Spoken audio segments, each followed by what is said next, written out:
میرے پاکستانی بھائیوں، جیسا کہ آپ سب کو پتہ ہے اور جانتے ہیں، محمد علی جناح قائد اعظم بابا قوم، اور یہ کیوں کرم نہیں جانتے؟ کیونکہ یہ ہمارا محسن ہے، بابا قوم ہے، اور انہوں نے ہمیں پاکستان جیسے نعمت سے نوازا ہے۔ آپ لوگوں کو میں ان کا ایک ایسی کہانی آج سنانے جا رہا ہوں جن میں ان کو ایک تاریخی ڈانٹ پڑی، ان کو بے عزت کر کے رکھا تھا۔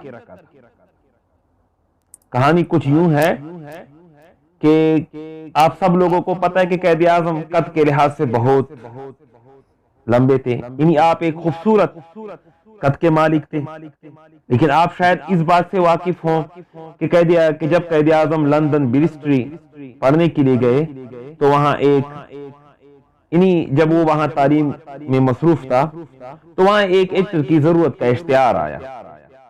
یہ اشتہار ایک شیکسپیرین تھیٹر کمپنی کی طرف سے تھا۔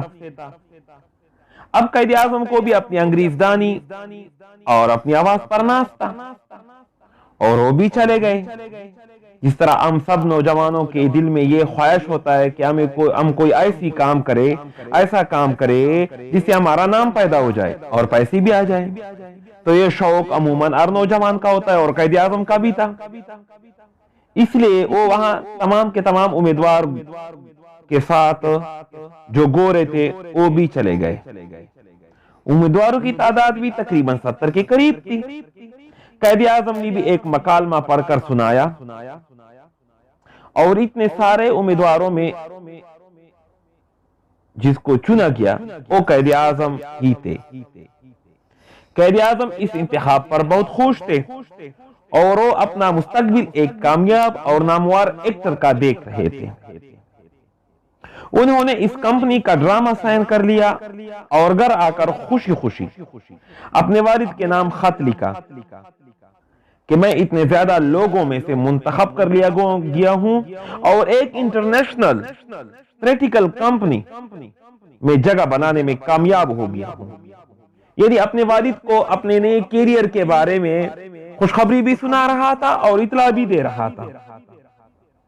مگر اب ان کے والد پونجا جناح پرانی وضع کے آدمی تھے، انہوں نے جوابی خط لکھا۔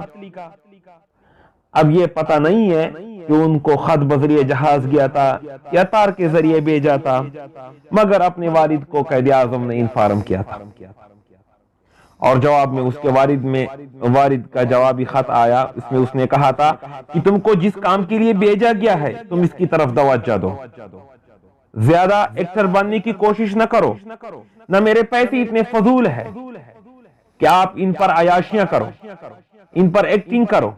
میں نے تجھے وکالت کے لیے بھیجا ہے اور یہ تمہارا پیشہ اور یہ تم کر کے رہو گے۔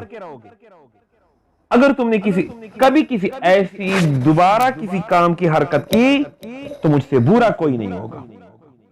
تم نے کیا ایک نیا کام پیشہ اختیار کر لیا ہے، خبردار اگر تم نے اس طرح کی کسی سرگرمی میں اسے لیا۔ تو اب اس زمانے کے بچے بھی بڑے نیک اور تابع فرمان ہوتے تھے، اور خط ملتی ہی قائد اعظم کو فکر پڑ گئی اور اس کمپنی کے مالک سے کہا کہ سر میں بہت شرمسار ہوں اور میں وعدے کے مطابق پرفارم نہ کر پاؤں گا۔ انہوں نے پوچھا آخر تمہیں کیا ہوا؟ قائد اعظم نے پوچھا۔ قائد اعظم نے کہا کہ سر میرے والد صاحب نے منع کیا ہے اور وہ میرا اس طرح تھیٹر میں کام کرنا انہیں پسند نہیں ہے۔ کمپنی کا مالک مغربی ذہنیت کا تھا، انگریز تھا، گورا تھا۔ انہوں نے اس سوال کو سن کر بہت تعجب کا اظہار کیا۔